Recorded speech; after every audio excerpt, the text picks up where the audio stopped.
Merci. Pour la Commission du développement durable, M. Christophe Arend. Merci, Monsieur le Président.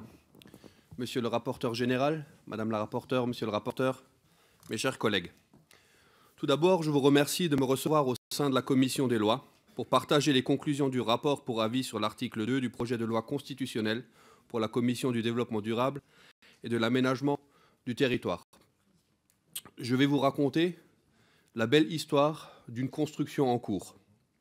Le gouvernement a souhaité faire de l'action contre les changements climatiques une priorité.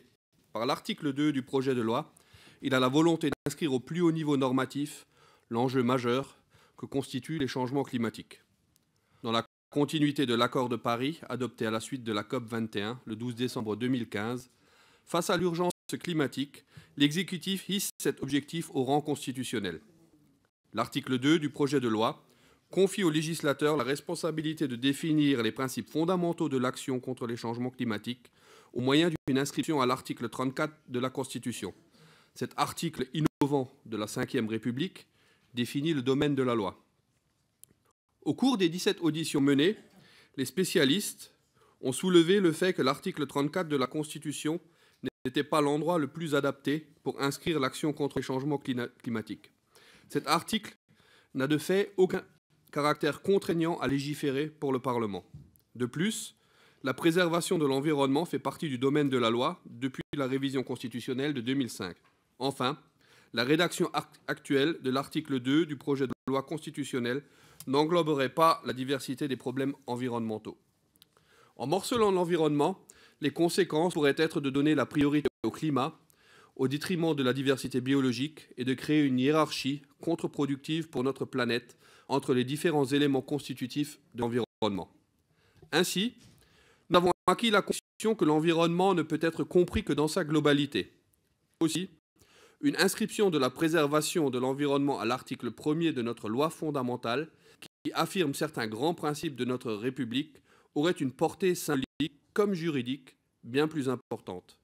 C'est la conclusion à laquelle nous sommes parvenus grâce aux éclairages apportés par les différents experts. Le premier pas a donc été de proposer cette inscription à l'article 1er de la Constitution.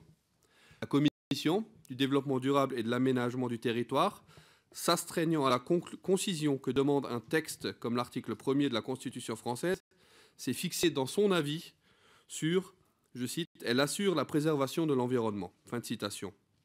Cette position étant jugée alors la plus efficace pour contrer le risque de fractionnement de l'environnement grâce à un terme englobant.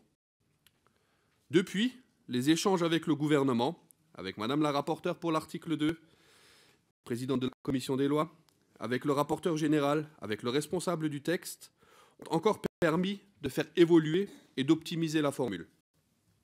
Aussi, si le gouvernement nous assure que choisir le terme « agir » à la place du terme « assurer » n'a pas de conséquences juridiques, et si nous avons la confirmation que le fait de mentionner la diversité biologique et le climat ne fractionne pas l'environnement au détriment d'autres pans de ce dernier, comme la qualité de l'air, la qualité de l'eau, la gestion des déchets, et ne crée pas de hiérarchie entre ces éléments, nous ne pouvons que nous réjouir de la formule retenue à ce stade.